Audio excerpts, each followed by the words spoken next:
Salena dama sawanang etang manggalamu tamang mendengar dama di saat sesuai merupakan berkah utama. Dama begitu dekat, tak lekang oleh waktu, mengundang untuk dibuktikan, dapat diselami batin bijaksana.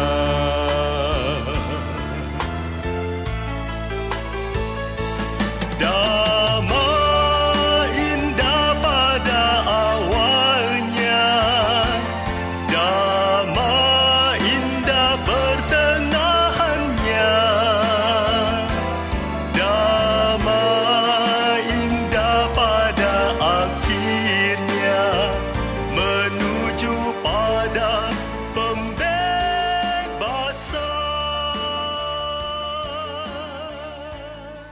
Namo tassa bhagavato arahato sama sambuddhassa. Namo tassa bhagavato arahato sama sambuddhassa. Namo tassa bhagavato arahato sama sambuddhassa. Namo Buddhaya. Pemirsa TVRI dimanapun Anda berada, selamat berjumpa kembali dalam acara Spirit Kehidupan Mimbar Agama Buddha. Berbahagia sekali hari ini kami dapat menjumpai Anda dalam suasana yang sangat membahagiakan. Dari kami tempat berada di Wihara Ratanagraha, Perumahan Greenfield, Blok AL 234, Jakarta Barat, kita akan membahas tema yang sangat menarik, yaitu tentang khotbah pertama Buddha. Kita ketahui, Sang Buddha membabarkan khotbah demikian banyak, demikian panjang. Tapi kita akan membahas kali ini tentang khotbah pertama. Baik, kita akan membahas tema tersebut dengan kedua orang narasumber yang telah hadir, yaitu Yang Mulia Bante Attadhiro, Namo Buddhaya Bante, dan juga Romo Subedo, Namo Buddhaya Romo. Terima kasih Bante dan juga Romo telah hadir di sini. Kita akan membahas tema khotbah pertama Buddha. Mungkin pertama kepada Bante. Ini khotbah pertama Buddha ini kapan Bante? Waktunya dulu Bante mungkin. Khotbah pertama Sang Buddha ini dimulai ketika Sang Buddha melewati masa 8 minggu di Bodhgaya.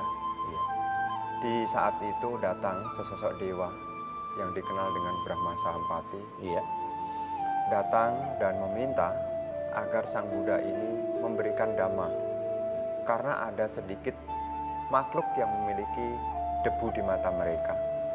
Jika mereka mendengarkan dhamma, mereka akan terbuka mata batinnya, sehingga akhir dari penderitaan ini bisa dicapai. Dan setelah kedatangan Brahma Sampati ini, timbul pemikiran dalam diri Sang Buddha. Siapa yang bisa menerima ajaran yang cukup dalam ini? Karena apa yang diketahui oleh Sang Buddha ini sangat sulit untuk dipahami oleh manusia pada umumnya. Maka di dalam batin diri Sang Buddha terarah siapa yang bisa menerima ajaran ini. Maka teringat kepada guru masa lampaunya ketika masih berjuang. Tetapi guru masa lampaunya ini keduanya telah meninggal.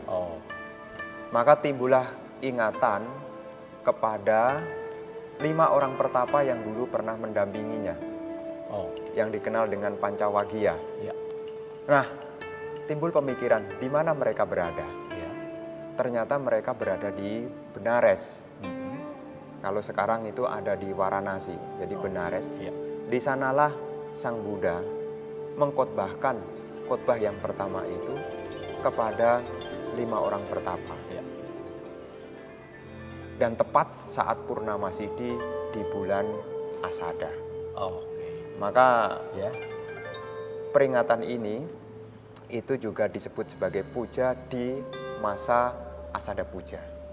Berarti yang pertama kali itu adalah ketika dibabarkan khotbah pertama kepada 5 pertapa dan kita sebut atau kita mengertinya sebagai Asada, begitu Bante? Iya.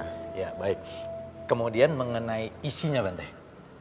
Nah, di Ini dalam agak panjang ini Bante. khotbah Ya, ini agak ya, panjang, Ya. tapi secara singkat. Ya. Yang pertama ada 2 hal yang patut dihindari, Oh ya. yaitu menuruti hawa nafsu atau menuruti keinginan. Ya. Karena menuruti keinginan ini adalah awal dari penderitaan. Ini yang Sang Buddha sampaikan yang pertama. Jangan menuruti nafsu keinginan. Oh.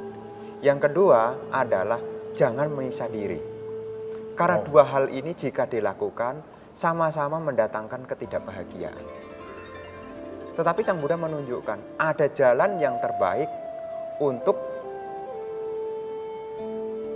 mencapai kebebasan, Ya. yaitu jalan mulia berunsur 8.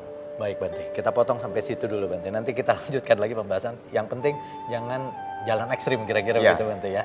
Mohon izin Bante nanti ya. Baiklah pemirsa dimanapun Anda berada, kita akan melanjutkan pembahasan tentang khotbah pertama Buddha ini setelah yang berikut ini.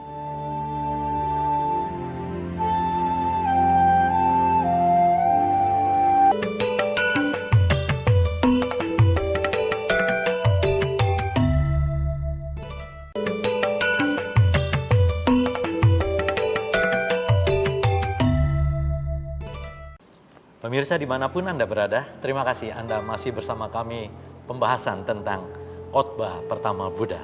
Baik Bante, tadi Bante menceritakan tentang 2 jalan ekstrim yang hendaknya dihindari gitu. Boleh dilanjutkan Bante?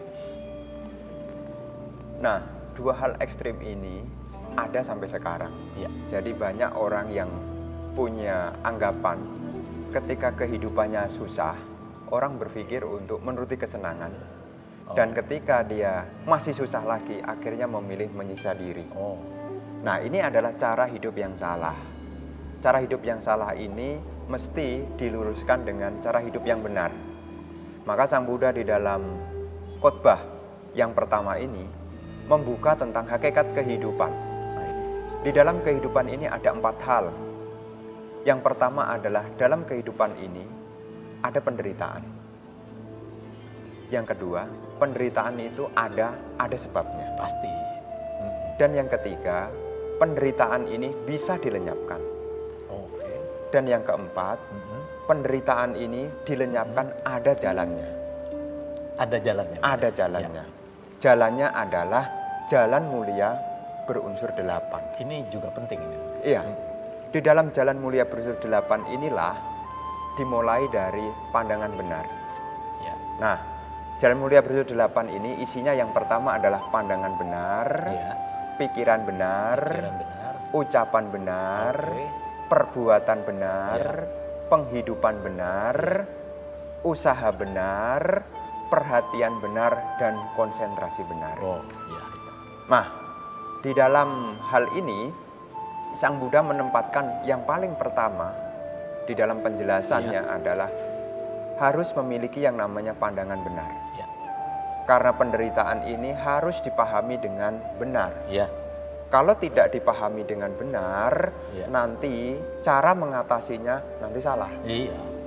Maka mesti diawali dengan memandang dengan benar. Ya. Dan memandang dengan benar ini sebagai langkah untuk memunculkan pikiran yang benar. Ya. Karena kalau seseorang punya pikiran benar, maka seseorang itu bisa melepaskan. Oh ya. Jadi kenapa orang sekarang banyak menderita? Karena pikirannya tidak benar. Kalau pikirannya benar, dia bisa melepaskan. Ya. Nah, kalau pikirannya benar, selain bisa melepaskan, pikiran benar ini juga membuat orang tidak membenci. Ya. Tidak membenci. Jadi tidak mudah benci. Karena pikirannya benar bermula dari pandangan benar. Nah, kalau pikirannya sudah benar, di sini akan setahap, Ya. yaitu mulai dari tingkah lakunya, ucapannya jadi benar. Oh iya. Karena apa yang kita ucapkan ini tergantung dari apa yang kita pikirkan. Betul. Apa yang kita pikirkan tergantung dari konsep yang pernah kita ketahui. Iya. Jadi konsep-konsep sebagai apa yang dulu pernah kita ketahui ini menjadi pandangan, menjadi pikiran, nanti jadi ucapan, nah nanti lagi Iya. menjadi sebuah tindakan, Perbuatan. perbuatan.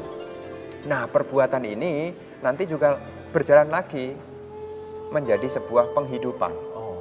Nah kalau penghidupannya ini sudah benar, Ya. maka ada usaha untuk evaluasi, namanya usaha benar. Usaha benar. Usaha benar. Kalau usahanya benar, di situ nanti dia punya perhatiannya juga benar. Kalau perhatiannya benar, Iya. nanti di situ dia juga punya ketenangan. Iya. Namanya konsentrasi benar. Konsentrasinya benar. Ya, jadi semua ini bermula dari memiliki yang namanya pandangan mesti benar. Pandangan benar, pikiran benar, terus Sampai akhirnya punya ketenangan. ketenangan. Makanya sekarang ini orang sulit tidur, Iya. banyak kecemasan, banyak kesulitan, Iya. karena pandangannya ini belum benar. Iya. Maka dhamma yang pertama ini sebagai ungkapan tentang pintu kebebasan dibuka, artinya akhir penderitaan telah ditunjukkan. Ya, berarti ini merupakan salah satu dasar bentuk ya. Ya, dasar di dalam ajaran dari agama Buddha. Ya, baik. Mungkin Romo tadi udah tertawa-tawa. Ini dalam kehidupan kita, Romo, sebagai perumah tangga. Ya, ini kan menarik nih. Bagaimana mengaplikasikan ya jalan utama berunsur 8 dalam Ya. kehidupan sehari-hari. Baik. Yang diuraikan oleh Bante, Ya, sebagaimana kita ketahui, merupakan satu uraian yang sangat luar biasa. betul. Dilihat dan ditilik dari sudut pandang sebagai umat. Ya, Saya kira kita bersyukur. ya, Yang pertama bisa terlahir sebagai manusia. ya, Yang kedua memiliki kelengkapan dari jasmani. ya. Dan yang ketiga kita bisa memahami dan mendengar ajaran yang sangat mulia dari Guru Agung Iya. kita. Nah oleh sebab itu dalam kehidupan yang singkat ini, Iya. saya menyebutnya singkat.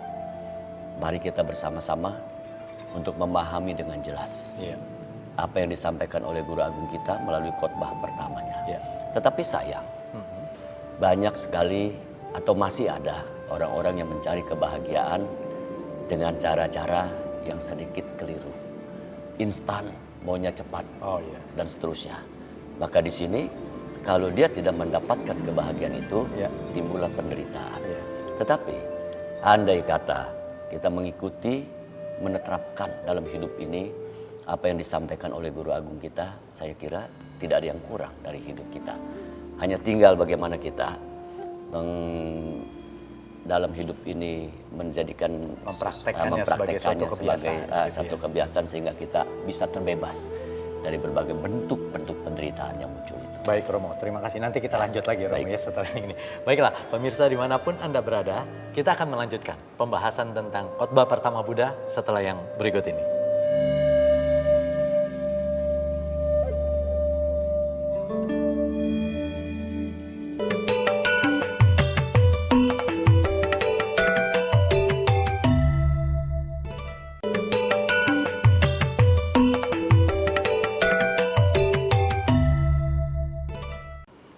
Pemirsa dimanapun Anda berada, terima kasih Anda masih bersama kami dalam Mimbar Agama Buddha. Baik, Romo Sumedo, kita lanjutkan pembahasan mengenai aplikasi dari jalan utama berunsur 8 terhadap rumah tangga. Tadi kan Banti sudah jelaskan. Ya, contoh-contohnya dalam kehidupan yang nyata mungkin, Romo. Di dalam kejadian sehari-hari, Iya. Pak, banyak atau masih ada sebagian orang-orang yang merasa hidupnya penuh dengan kekurangan dan penderitaan. Iya. Berbagai macam penderitaan datang silih berganti. Iya. Yang membuat dia merasa hidup ini betul-betul nggak beruntung. Oh. Nah, yang saya hadapi dari beberapa umat, Pak, Iya. ini betul-betul membuat kita menjadi prihatin. Iya. Karena dia merasa dirinya sudah menjadi sebagai umat Buddha. Tetapi penderitaan, kesusahan dan kesulitan dalam hidup yang dihadapi tidak pernah berkesudahan. Oke. Dan di sini saya coba memberikan satu arahan Iya.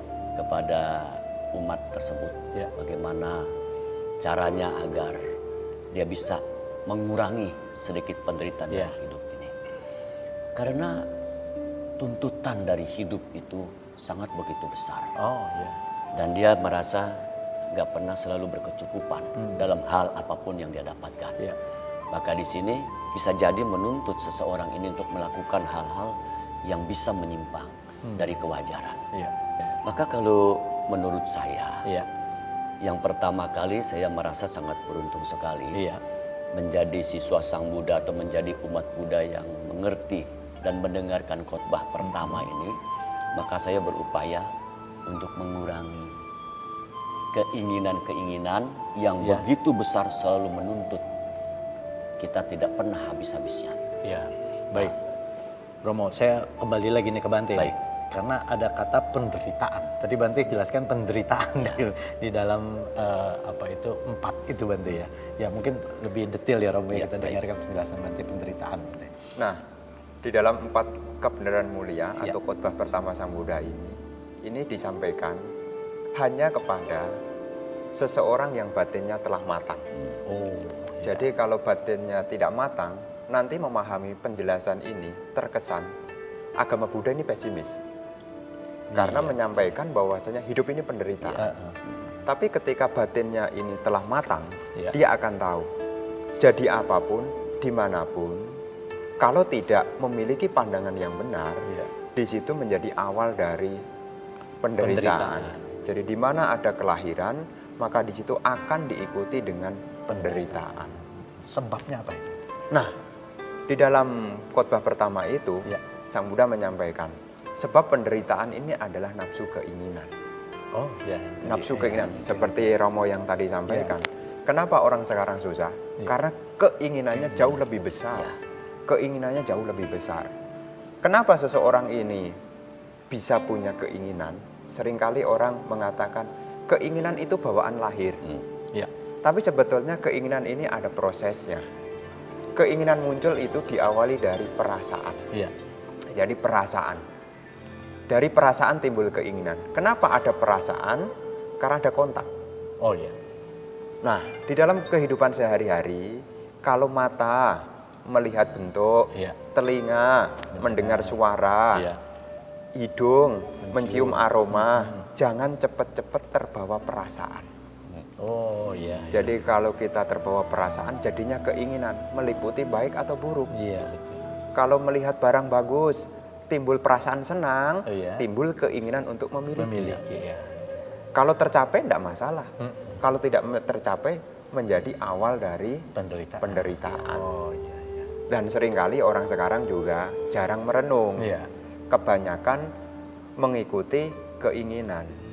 Maka yang bikin susah ini karena sulitnya merenung. Iya. Yang terpikirkan adalah bagaimana menuruti keinginan. Padahal dalam kehidupan sehari-hari, kalau direnungkan itu sama.